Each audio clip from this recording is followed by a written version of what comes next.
Welcome to our show, where we delve into the most fascinating tales of history. Today, we embark on an epic journey through the tumultuous landscape of the Napoleonic Wars, a period that reshaped the destiny of Europe and left an indelible mark on the world. As we explore this pivotal era, we find ourselves entwined in a complex web of alliances, rivalries, and conquests that spanned over a decade.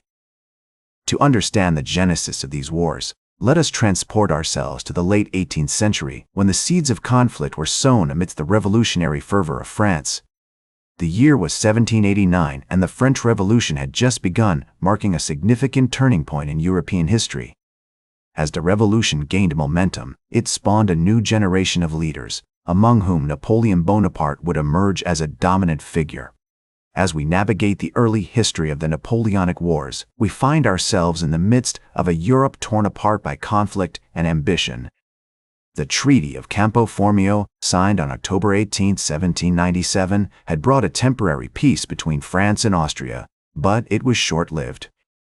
Napoleon's insatiable appetite for conquest soon led to the outbreak of war with Austria and its allies, marking the beginning of a long and bloody conflict that would engulf the entire continent. One of the key figures who played a crucial role in shaping the course of these wars was Tsar Paul I of Russia, who formed an alliance with Austria and Turkey against France.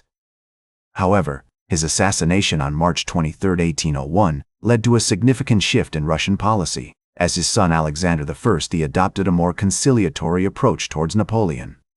The Treaty of Tilsit, signed on July 7, 1807, was a pivotal moment in the history of the Napoleonic Wars. This treaty established an alliance between France and Russia, with Napoleon and Tsar Alexander I forming a partnership that would have far-reaching consequences for Europe. However, this alliance was short-lived, as Napoleon's continued expansionist policies soon led to tensions between the two powers. As we explore the intricate landscape of alliances and rivalries that characterized the Napoleonic Wars, we find ourselves in the midst of a complex game of diplomacy and strategy. The Congress of Erfurt, held in September 1808, was a significant attempt by Napoleon to strengthen his alliance with Russia, but it ultimately failed to achieve its objectives. The Peninsular War, which began in 1807, was another key theater of conflict during this period. As French forces clashed with Spanish and British armies, the war became a protracted and bloody struggle that would last for over a decade. The Battle of Vittoria, fought on June 21, 1813, marked a significant turning point in the war, as the Duke of Wellington led a coalition of British, Spanish, and Portuguese forces to victory against the French. It is the early 19th century, and Napoleon's conquests have reshaped the map of Europe. The year 1804 marks a significant turning point, as Napoleon crowns himself Emperor of France, solidifying his position as the most powerful man in Europe. His military campaigns, marked by brilliance and brutality, have expanded the French Empire, leaving a trail of defeated enemies and reorganized territories in their wake. One of the most notable examples of Napoleon's military genius is the Battle of Austerlitz, fought on December 2, 1805.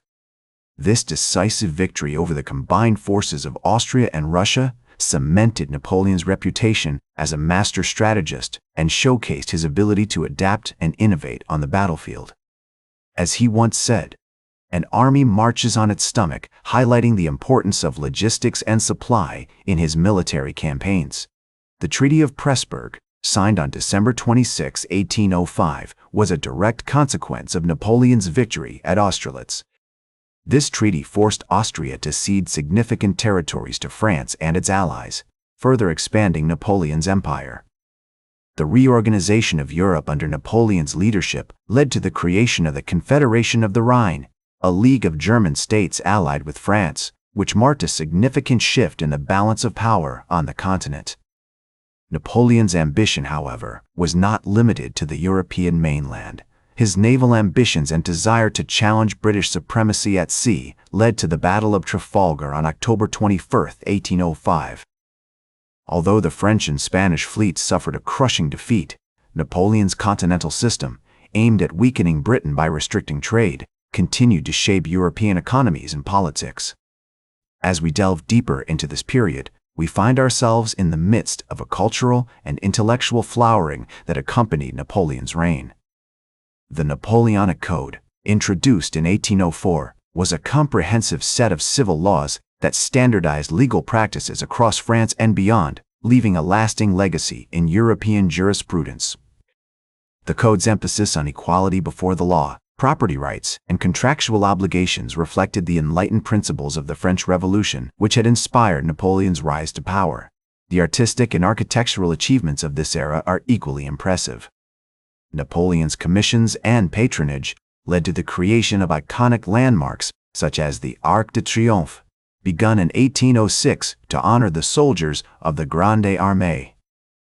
The neoclassical style, popular during this period, reflected a nostalgia for ancient Roman grandeur and a desire to evoke the imperial majesty of Napoleon's rule. As we approach the zenith of Napoleon's power, we are reminded that his empire was built on the foundations of military conquest, strategic alliances, and administrative genius. However, the seeds of decline were already sown as the costly wars, the strain on the French economy, and the growing resistance from European powers began to erode the foundations of his empire. The Russian campaign, which began in June 1812, was a catastrophic failure for Napoleon's Grande Armée. The harsh Russian winter, combined with the scorched earth tactics employed by the Russian army, decimated the French forces, leaving them weakened and demoralized.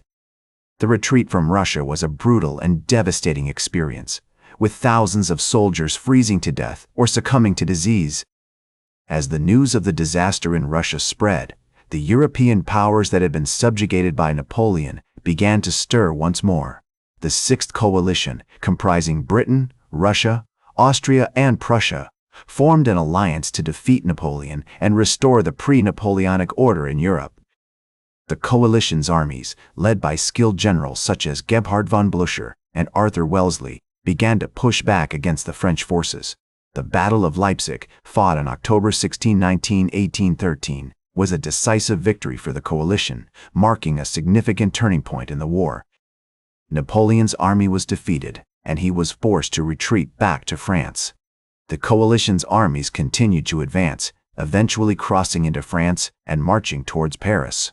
On March 31, 1814, the coalition's forces entered Paris, and Napoleon was forced to abdicate the throne. He was exiled to the island of Elba, a small territory in the Mediterranean, while the Bourbon monarchy was restored in France.